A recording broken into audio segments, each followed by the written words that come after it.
میرے خیال میں اس طرح کے بیان پھر کرسی کے اوپر بیٹھ کے، چاہے آپ 47 کے ذریعے فارم کے لیے ذریعہ بنے ہوں، چاہے آپ علی امین گنڈاپور کی طرح فارم 45 کے ذریعے بنے ہوں، میرے خیال میں پھر منصب یہ آپ سے ایکسپیکٹ نہیں کرتا کہ آپ اس طرح کے بیانات دیں. میرے خیال میں علی امین گنڈاپور نے بڑی اچھی اور میچورٹی کا اور اپنا حلقے کا، علاقے کا، کے پی کے کا مقدمہ بڑا اچھے طریقے سے لڑا ہے. میں اس کو بڑا پازیٹیو دیتی ہوں. ٹھیک ہے، پازیٹیو سائن ہے میم، بالکل پازیٹیو سائن ہے. بتائیے کہ آج جو پشاور ہائی کورٹ کا فیصلہ آیا ہے، آپ کی سنی اتحاد کونسل کی جو درخواست تھی وہ خارج کر دی گئی، تو اس سے کیا کوئی اثر پڑے گا آپ کی جو قومی اسمبلی کے اندر سیاست ہے، جو آپ اپنے مطالبات منوانے کے لیے یا اسمبلی بزنس چلانے کے لیے، ظاہر بات ہے آپ پروٹیسٹ بھی کر رہے ہیں اور حکومت پر آپ کا پریشر بھی ہے، تو اس سے کوئی فرق تو نہیں پڑے گا کہ آپ کی سیٹیں چلی گئیں اور جو ہے وہ اب ظاہر بات ہے اب سیٹیں نہیں ملیں گی آپ کو؟ نہیں، فرق تو دیکھیں بلوچ صاحب بہت پڑتا ہے نا. دیکھیں جب ایک پولیٹیکل پارٹی سٹرگل کرتی ہے، اور یہ صرف پاکستان تحریک انصاف نہیں ہے، یہ پی ایم ایل این بھی ہے، پیپلز پارٹی بھی ہے، اور بھی بہت ساری جماعتیں. جب آپ کے ورکرز آپ کے لیے محنت کرتے ہیں، اور جتنا برا وقت 2 سال سے پاکستان تحریک انصاف کے ساتھ ہے، جتنی زیادتی ہمارے ساتھ کی گئی، ہمارا بلے کا نشان چھین گیا، 200 سے زیادہ ہمیں نشانہ لاٹ کر دیے گئے، ہمارے لیڈر عمران خان کو ناحق جیل کے اندر 31 سال کی 2 دن کے اندر سزا دی گئی تاکہ ورکر کا اور ووٹر کا امید ختم ہو جائے. اس کے باوجود بھی ہم نے الیکشن کا بائیکاٹ نہیں کیا، اور ہم بڑی بھاری اکثریت سے 8 فروری کو آئے. ایسے میں جب آپ کے لیے خواتین جو ہے وہ سڑکوں پہ مار کھاتی ہیں، آپ کے لیے شیلنگ برداشت کرتی ہیں، آپ کے لیے ایف آئی آر کو برداشت کرتی ہیں، لاٹھی چارج کو برداشت کرتی ہیں، چادر اور چار دیوالی کو پی ایم ایل این کی طرف سے پامال کیا گیا. ایسے میں ان خواتین کا یہ رائٹ ہوتا ہے، اور ایون مائنورٹیز کا بھی، کہ جو پارٹی جیتے اس پارٹی کو اس کے تناسب سے اس کو سیٹیں ملنے چاہیے. میں فیصلے کے اوپر تو کچھ نہیں کہوں گی، کیونکہ ظاہر بات ہے ہماری لیگل ٹیم آگے سپریم کورٹ میں بھی جائے گی، ہر فورم کا دروازہ کھٹکھٹائے گا. اور اس سے پہلے بھی ہم نے اسپیکر صاحب کو بھی کہا کہ آپ رولنگ دے دیں، ہم نے کورٹ کا دروازہ کھٹکھٹایا، ہم نے چیف الیکشن کمشنر کو بھی لکھا، ہم نے وہاں پہ بھی اپنا کیس لڑا کہ جو پارٹی جیتتی ہے اس کو اس کے تناسب سے مائنورٹیز کے اور ریزرو سیٹ دینی چاہیے. وہ تو ہم مقدمہ لڑتے رہیں گے. مجھے دکھ اور افسوس اس بات کا ہے کہ اتنا ظلم اور جبر پاکستان تحریک انصاف کے ساتھ کیا ہے، ظلم کے پہاڑ 2 سال سے ہمارے اوپر توڑے، اس کے باوجود بھی پیپلز پارٹی اور پی ایم ایل این ایک شجر ممنوعہ جو ہمیں سمجھتی ہے، جو ہمیں ہماری پارٹی کو جو ہے وہ بات کرنا ان کے بارے میں، ان کے کی ہمیں تو وہ دہشت گرد قرار دیتی ہے، وہاں پہ ہماری خواتین کے ریزرو سیٹ کی خواتین کی تقسیم کے اوپر خان صاحب خود کہتے ہیں کہ ہماری جو ہے میم، خان صاحب نے خود کہا ہے نا کہ ہم جو ہے وہ نون لیگ کے ساتھ، پیپلز پارٹی کے ساتھ یا کسی اور جماعت کے ساتھ نہیں بیٹھیں گے، بات نہیں کریں گے. نہیں دیکھیے، خان صاحب نے تو اپنی ہی پارٹی کے اس کو نامینیٹ نہیں کیا کینڈیڈیٹ کو. خان صاحب نے تو آپ کے سامنے کہ پریزیڈنشل اس کے لیے کینڈیڈیٹ کے لیے بھی اچکزئی صاحب کو، جس کے ساتھ ہمارے نظریے کا اختلاف ہو سکتا ہے، ذاتی جھگڑا تو ہمارا کسی سے بھی نہیں ہے، لیکن خان صاحب نے جیل کے اندر ظلم اور جبر جو ان کے ساتھ بھی کیا گیا، بشرا بی بی کے ساتھ کیا گیا، اس کے باوجود بھی خان صاحب نے ایک بڑے لیڈر کا اور پاکستان کو جوڑنے والے لیڈر کا ثبوت دیا. انہوں نے اچکزئی صاحب کو اپنا پریزیڈنٹ کا کینڈیڈیٹ جو ہے وہ نامینیٹ کیا ایک چھوٹے صوبے سے. اس کا مطلب ہے کہ خان صاحب قومی یکجہتی کی اور تمام پاکستان کو جوڑنے کی علامت ہے. وہاں پہ خان صاحب تو ہمیشہ کہتے ہیں کہ اگر آپ نے فری اینڈ فیئر الیکشن کے اوپر بات کرنی ہے تو ہم بیٹھنے کو تیار ہیں، فارم 45 کے ذریعے آپ نے فیصلے کرنے ہیں تو ہم بیٹھنے کو تیار ہیں، عوام کے مینڈیٹ کے اوپر ڈاکہ مارنے کی بات ہے اس کو اگر آپ نے صحیح کرنا ہے تو ہم بیٹھنے کو تیار ہیں، پاکستان کے ساتھ لوگوں کے ساتھ قانون سب کے لیے ایک برابر ہونا چاہیے، ہم اس کے لیے بیٹھنے کو تیار ہیں. لیکن دیکھیں نا بلوچ صاحب، یہ تو نہیں ہو سکتا کہ آپ میرے گھر پہ ڈاکہ مار کے جائیں اور آپ کہیں کہ ہم ڈاکوں کے ساتھ بیٹھ جائیں اور آپس میں مکا کر لیں نا. سب سے پہلے تو یہ کہ ہماری خواتین کی سیٹیں واپس کریں، مائنورٹیز کی سیٹیں واپس کریں، پھر ہمارے فارم 45 کے ذریعے جو عوام نے ہمیں ووٹ دیا اس کے ذریعے فیصلہ کریں. صرف ہماری حق تلفی نہیں ہے، یہ عوام کی بھی حق تلفی ہے نا.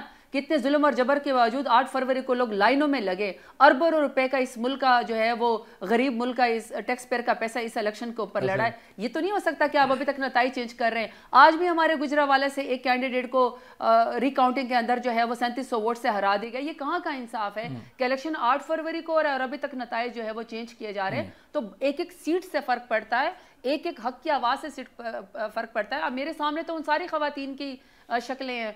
For example doctor Yasmin Rashid کو دیکھ لیں، ان کی سیٹ چھین لی گئی، نواز شریف کے مقابلے میں زیادتی کی گئی. اور ریحانہ ڈار صاحبہ کو دیکھ لیں، ان کی سیٹ چھین لی گئی خواجہ آصف کے مقابلے میں. عالیہ حمزہ صاحبہ کو دیکھ لیں، ان کو زبردستی ہرا دی گیا. یہ پابند سلاسل ہے ڈاکٹر یاسمین راشد، عائشہ بھٹا، عالیہ حمزہ. ہمارا خیال تھا کہ چلو ان خواتین کو ہم یہاں پہ ایڈجسٹ کر لیں گے، ان کو صلہ دے دیں گے ان کے پولیٹیکل ایکٹیویزم کا. آج ان کے ساتھ بھی حق مجھے ایک بریک کے لیے کہا جا رہا ہے میم. جب بریک واپس آئیں گے تو پھر ہم بات کریں گے کہ یہ فارم 47 اور فارم 45 کا جو ہے معاملہ کیسے حل ہو سکتا ہے. ملتے ہیں بریک کے بعد.